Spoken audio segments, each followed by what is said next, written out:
Yo guys, what's going on? I am George and this is You Wanna Watch. Welcome back to the shop. Today we've got a very quick little video for you. I was asked to elaborate on my bluing process. So I say without any further ado, we show you how to blue. Let's go. Alrighty guys, well we got a whole bunch of stuff laid out in front of you. This is a pair of Dymaloy SL56 linesmans.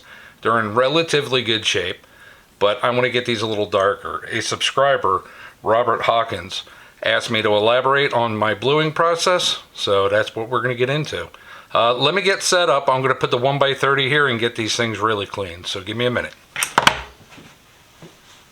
Alrighty guys, we got the 1x30 over here. The first thing I want to do is throw it on the wire wheel though. I want to try and get as much of the funk and the gunk off of it with that first. So we'll hit this on the wire wheel. Then we'll come over to the conditioning belt. After the conditioning belt, we're going to use a very coarse steel wool. And we'll do all of our finishing work with a 4/0 fine steel wool. But first, let's get all the funk and gunk off of this with the wire wheel. Hang on.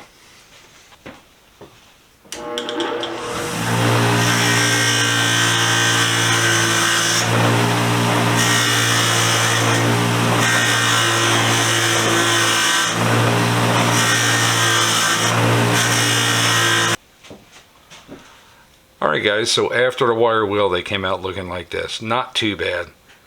Very, very clean actually. But again, we want to take it up a notch because we're going to be bluing it. So like I said, we're going to use the 1x30 with my gray conditioning belt on there. That'll clean it up a lot more. And it'll hide a lot of the imperfections that are in the handles, the faces, stuff like that. So let's go over it one time.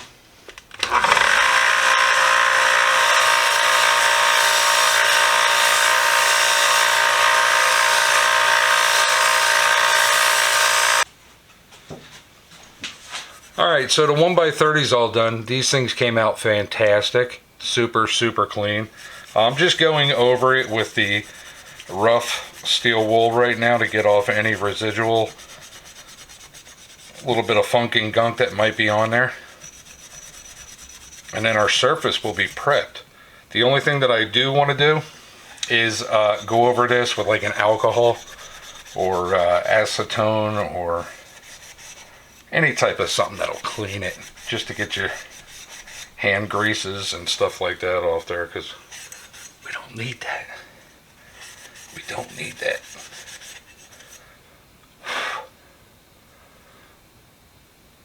Yeah, much cleaner, much nicer.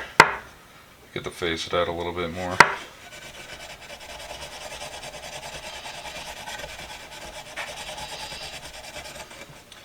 Make it to where that Dymaloy will really stand out. Proud of my diamond tools.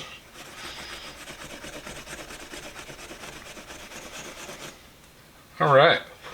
Surface is prepped and ready. Let me clean up all the little chaff that's around here on my table. We'll get those pliers cleaned up and we'll get ready for bluing. Give me 2 secs. Alrighty guys, I got 70% isopropyl alcohol. It's the strongest I got. I mean, I got some of old granddad in the house, but we're trying to clean it, not melt it away.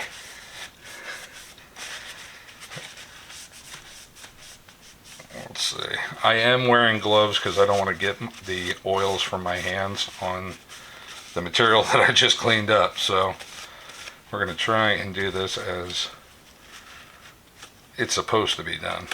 At the end of this video, I'll show you the Perma Blue kit that I got from the flea market a couple of weeks ago, and on the back of that it does have directions. I mean, I'm kind of following the directions, but I'm using the George directions, so it's not always right. It's just what I do. Not saying it's right or wrong, but it's just my technique.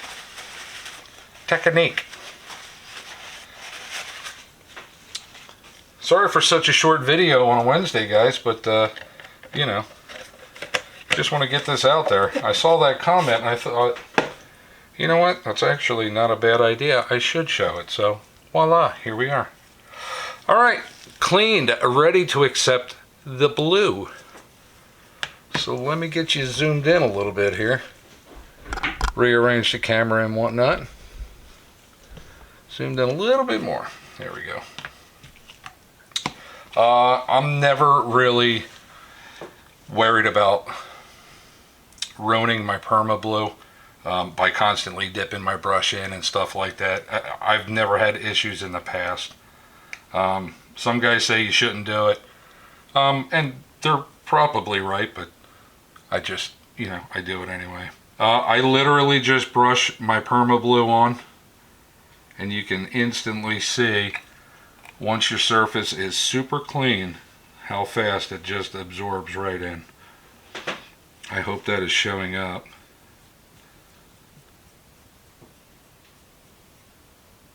Yeah, I believe it is.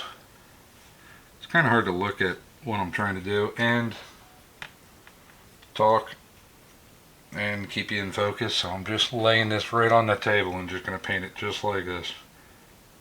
Well, paint it. Put the bluing on there. Alright guys, well, we got our first coat on there, and it accepted it pretty well. I'm quite happy with that. I am going to go over it a second time.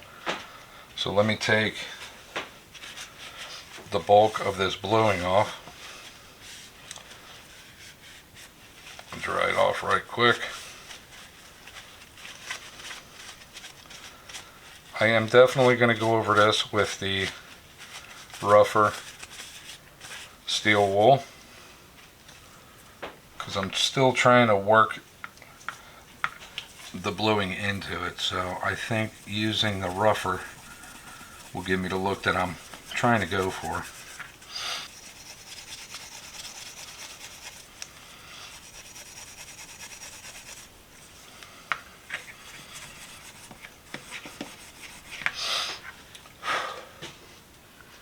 Yeah, I think that's going to be nice once I get my second coat on. Let's go with the second coat.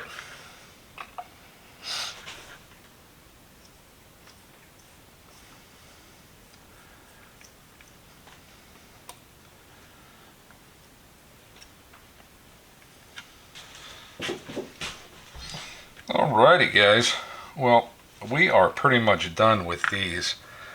The last part is my favorite part, because this is what it's going to look like.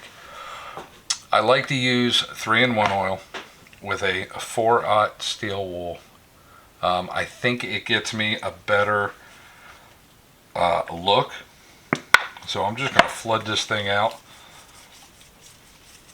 with 3-in-1 oil. That'll neutralize the bluing, and it gives you actually the color that it's going to look like.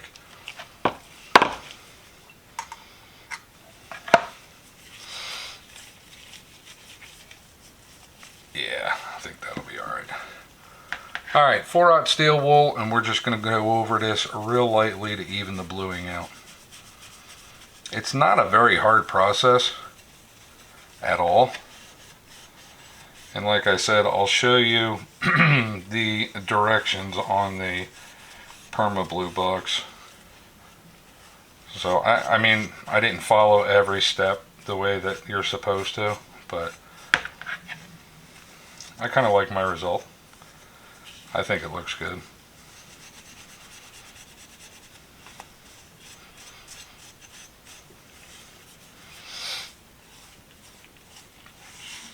Alright, we should be good. Let me grab a clean rag so I can get all this oil off here and show you what we got. Alrighty guys, well, I am quite happy with the way that these lineaments came out. Nice and uniform, silky smooth. Yeah, I'm pretty stoked. Like it a lot. Me personally, I think the secret to bluing is clean, clean, clean.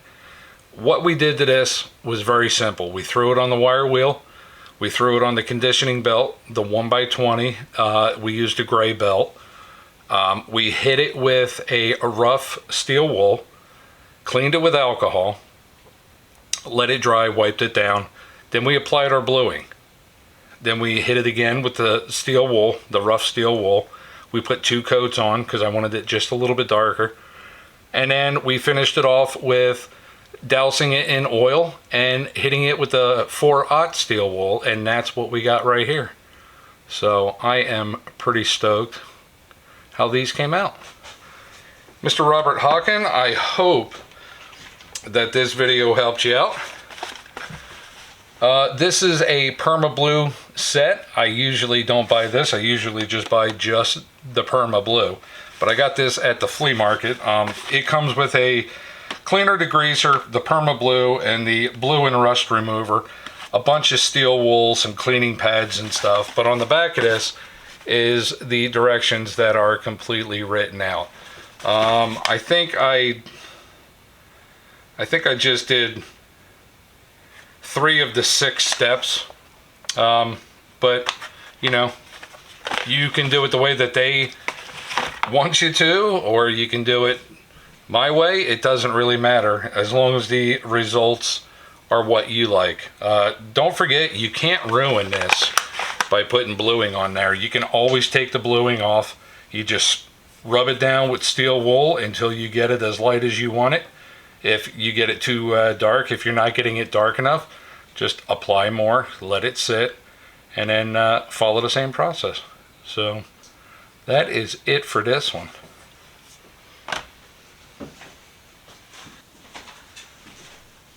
Alrighty guys, well, we are all done with this one. That was my process of bluing hand tools. I think they came out fantastic. I do love the color. They're silky smooth, they're nice and uniformed, and they're drop dead gorgeous. So yeah, that's it for this one. I hope you guys liked it. I hope you enjoyed it. I hope it helped. Like always, stay safe, be safe, and we will see you guys next week with another. Bye.